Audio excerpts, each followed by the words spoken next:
오늘 말씀은 열왕기상 8장 1절부터 11절까지 말씀입니다. 제목은 언약궤 입성. 1절부터 3절까지 읽겠습니다.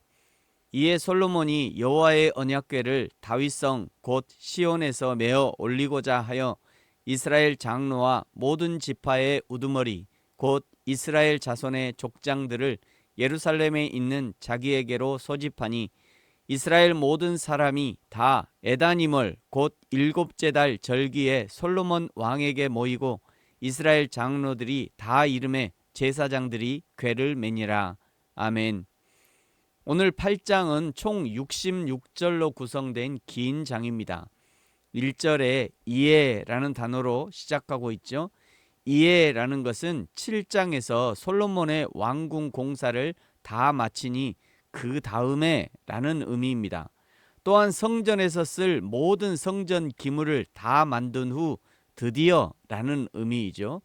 이런 기록을 통해 솔로몬이 궁전을 지은 것도 성전의 일부라고 생각한 것이 분명합니다. 비록 성전을 짓는 데 7년, 솔로몬 궁전을 짓는 데 13년이 걸렸지만 그 이후에 성전에 있어야 할 것 중 가장 중요하다고 할 수 있는 법궤를 옮겨왔기 때문입니다. 3절에 제사장들이 법궤를 메고 옵니다. 사무엘하 6장에서 그 아버지 다윗이 법궤를 수레에 싣고 오다가 웃사가 죽은 것을 알고 있었기 때문에 두 번 다시 같은 실수를 하지 않는 것이죠. 그리고 5절에 솔로몬과 이스라엘 회중이 궤 앞에서 양과 소로 제사를 드리는데 그 수가 많아 기록할 수도 없고 셀 수도 없었다라고 기록합니다. 이것은 성전 봉헌식의 경건하고 위대한 성격, 그곳에 임재하시는 하나님의 무한하신 거룩함, 백성들의 언약 의무에 대한 전적인 헌신, 그리고 성전 예배의 이스라엘 정체성에 대한 핵심적 의미 등을 보여주는 것입니다. 이처럼 생생한 묘사는 이스라엘 백성들이 성전을 하나님의 현존이 드러나는 장소로 얼마나 경외하고 있었는지를 강력하게 전해줍니다. 이 엄청난 규모의 제물은 이 역사적인 사건의 장엄함과 중요성을 강조하고 있는 거죠. 이 장면을 오늘날의 예배의 현장에 그대로 대입할 수는 없지만 그럼에도 불구하고 우리가 하나님 앞에 나아가는 손을 살필 필요는 있습니다. 하나님 앞에 어떤 감사를 가지고 나아가는지, 어떤 기도의 제목을 가지고 나아가는지 나와 하나님이 아실 것입니다. 모든 것을 아시는 하나님 앞에 부끄럼 없는 예배, 신앙생활이 되기를 축복합니다. 6절에 드디어 법궤가 있어야 할 곳 지성소 그룹들의 날개 아래에 안치됩니다. 그런데 7절과 8절에는 조금 특이한 기록이 있는데 언약궤를 옮기는 채가 길어서 지성소를 지나 성소에서 그 끝이 보였다는 기록입니다. 채의 끝이 바깥 공간에서 보일 정도로 길었다는 것은 하나님의 주권과 임재의 광범위하고 무한한 성격을 상징할 수 있습니다. 마치 채가 언약궤의 영향력을 내실을 넘어 확장시킨 것처럼 하나님의 다스림과 능력은 성전 울타리를 넘어 무한하게 미치고 있음을 보여준다고 할 수 있는 것이죠. 9절에는 그 궤 안에는 두 돌판 외에 아무것도 없으니 라고 기록하고 있는데 우리가 보통 하나님의 법궤 안에는 모세의 두 돌판, 아론의 쌍난 지팡이, 그리고 광야에서 주셨던 만나를 담은 항아리가 있는 것으로 알고 있습니다만 솔로몬이 성전에 법궤를 안치할 때 이미 아론의 지팡이와 만나를 담은 항아리는 분실되어 버렸던 것입니다. 어떻게 법궤 안에 있던 아론의 쌍난 지팡이와 만나는 분실되었을까? 첫째는 광야 시절부터 솔로몬 성전 건축 시기까지 수세기에 걸쳐 언약궤가 여러 차례 옮겨졌기 때문에 이 물건들이 분실되거나 유실되었을 수 있습니다. 둘째는 백성들이 이 물건들을 미신이나 우상 숭배의 대상으로 여길까봐 의도적으로 제거되었을 수 있습니다. 성경 저자들은 언약궤의 의미가 오직 10계명에 있음을 강조하고자 했을 수 있죠. 셋째는 열왕기상 저자는 10계명이 언약의 핵심이라는 것을 부각시키기 위해 다른 물건들에 대해 언급할 필요가 없었을 수도 있습니다.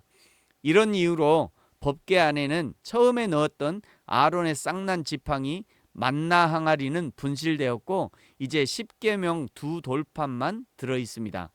법궤 안에 들어있는 유일한 물건이 하나님의 십계명이라는 것도 매우 중요한 의미가 있다고 생각됩니다.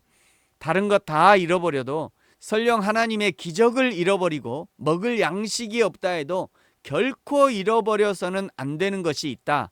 그것이 곧 하나님의 말씀이다. 그 의미가 있지 않는가 생각해 봅니다. 우리의 신앙생활이 때로는 아론의 쌍난 지팡이, 기적을 추구하기도 하고 그것을 쫓아가기도 하고 때로는 만나의 기적처럼 먹을 것, 입을 것을 쫓아가기도 하고 그것을 구하기도 하지만 기적이 일어나지 않고 기적을 체험하지 못해도 그럼에도 불구하고 결코 하나님의 말씀을 잊어서는 안 된다는 메시지입니다. 사랑하는 성도 여러분, 저와 여러분이 결코 하나님의 말씀을 잊지 않기를 축복합니다. 10절을 보시면 이렇게 지성소에 하나님의 궤를 안치하고 제사장들이 나올 때 하나님의 영광의 구름이 성전에 가득했고 얼마나 하나님의 영광의 구름이 가득했으면 제사장들이 한 치 앞을 분간할 수 없을 정도였다고 11절에 말씀하죠. 스바냐 3장 17절에 이런 말씀이 있습니다. 너의 하나님 여호와가 너의 가운데 계시니 그는 구원을 베푸실 전능자이시라. 그가 너로 말미암아 기쁨을 이기지 못하시며 너를 잠잠히 사랑하시며 너로 말미암아 즐거이 부르며 기뻐하시리라 하리라. 아멘.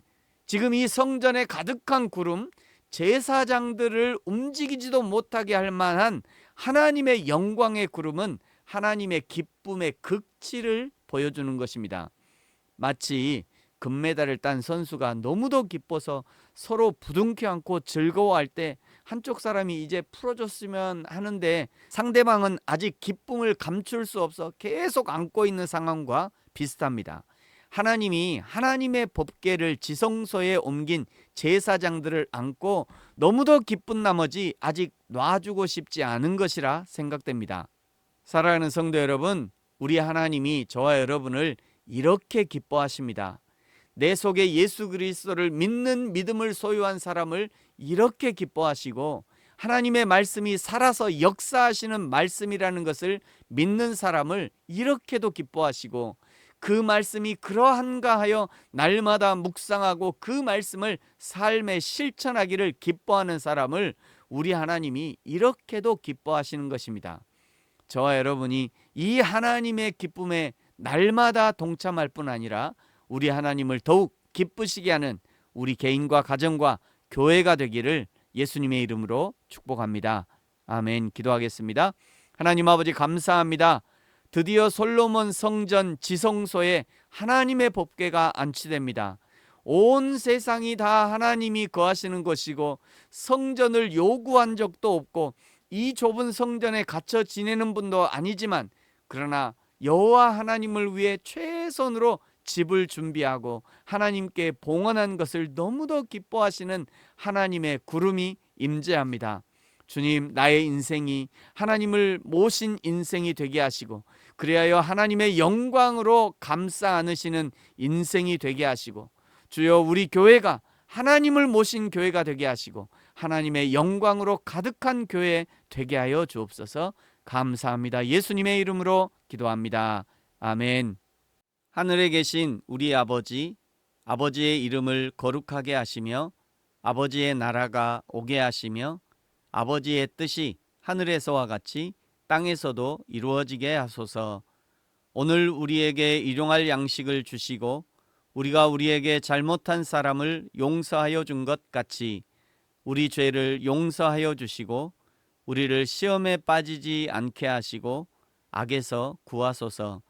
나라와 권능과 영광이 영원히 아버지의 것입니다. 아멘.